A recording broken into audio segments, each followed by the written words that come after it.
सबको जय मसीह की। आज का हमारा विषय है यरीहो का पतन। तो आइए हम इस विषय के लिए प्रार्थना कर लेते हैं।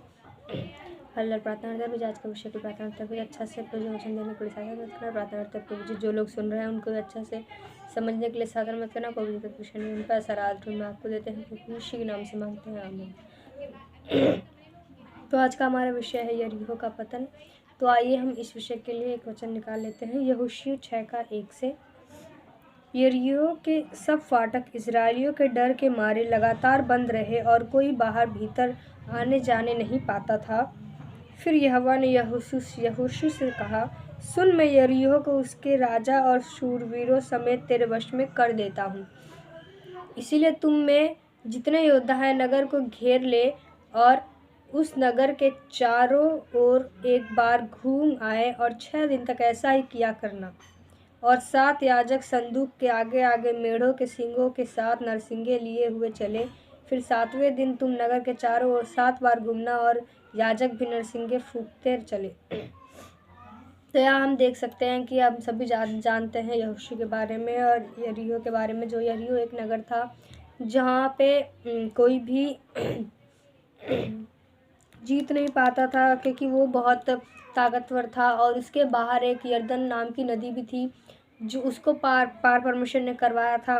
तो अब यरीहो नगर को जीतने की बारी थी। तो हम सभी जानते जैसे इजरायली लोगों में बहुत कम योद्धा थे और उनके साथ बहुत सारे योद्धा थे। तो परमेश्वर ने कहा कि सब फाटक इजरायलियों के डर से बंद थे, क्योंकि उन्होंने इजरायलियों के बारे में सुना था कि कैसे उनके प्रभु परमेश्वर ने लाल समुद्र को पार किया था और कैसे मिस्र के सारे सैनिकों को और उसके राजा को कैसे मार दिया था और कैसे वो बहुत सारे जगह भी मूसा के नेतृत्व में जीते थे।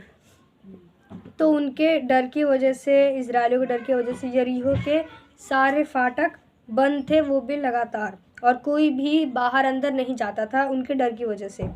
तो परमेश्वर ने यहोशू से कहा कि सुन, मैं सारे यरीहो के सारे सूरवीरों समेत तेरे वश में कर देता हूँ और उसका राजा भी।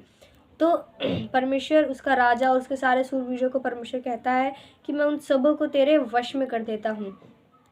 तो परमेश्वर ने बताया कि कैसे उनको 6 बार घूमना है रोज, और 7 याजक जाके तुरही फूकेंगे संदूक के आगे जाके। और ये भी हम जानते हैं कि 7वें दिन जब उन्होंने 7वीं बार घूमा तो कैसे यरीहो की दीवार टूट कर गिर गई और वो जीत गए। तो वो ना किसी तलवार से ना किसी भाले से नहीं जीते, क्योंकि उनके पास योद्धा नहीं थे। परमेश्वर ने उनको अपने बल से जिताया था। परमेश्वर हमेशा से ही इजरायली लोगों को नेतृत्व में कभी भी परमेश्वर तलवार की ज़रूरत नहीं पड़ी। परमेश्वर हमेशा उनकी रखवाली करता था। परमेश्वर साथ होकर चलता था। तो वही परमेश्वर आज भी हमारे साथ है, हमको वो विजय दिलाने के लिए और हमारे साथ है। जैसे परमेश्वर ने यरीहो की दीवार गिराई थी, वैसे ही परमेश्वर हमारे आज सारे बंधनों को और सारे दुख तकलीफ़ों को परमेश्वर हमारे हटा देगा और सारे हमारे बेड़ियों को परमेश्वर तोड़ डालेगा। उसके लिए हमको परमेश्वर की उपस्थिति में जाके बैठना है। जैसे यहोशू हमेशा परमेश्वर की उपस्थिति में रहता था, हमेशा परमेश्वर से प्रार्थना करता रहता था।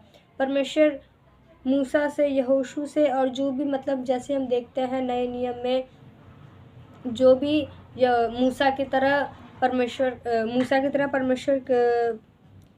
की उपस्थिति में जो चलते रहता था, जैसे परमेश्वर ने मूसा से एक दोस्त के तरीके से बात करते थे, वैसे ही जो परमेश्वर के उपस्थिति में होकर चलता था, जो परमेश्वर के हर एक नियमों को मानता था, परमेश्वर उसके साथ होकर चलता था और परमेश्वर हर बात उनको बताता था और उनको किस जगह को जीतना है, जो करना है, परमेश्वर उनको हर एक चीज़ विस्तार से बताता था, क्योंकि वो परमेश्वर की उपस्थिति में चलने वाले थे। तो ऐसे ही हम भी अगर परमेश्वर की उपस्थिति में चले तो वो प्रभु आज भी हमारे बीच में है, जो हमारे दोस्त के तरीके से हमसे बात करेगा और हमारे साथ चलेगा। तो परमेश्वर के वचन से हम ये सीखते हैं। परमेश्वर सबको आशीष करे। सबको जय मसीह की।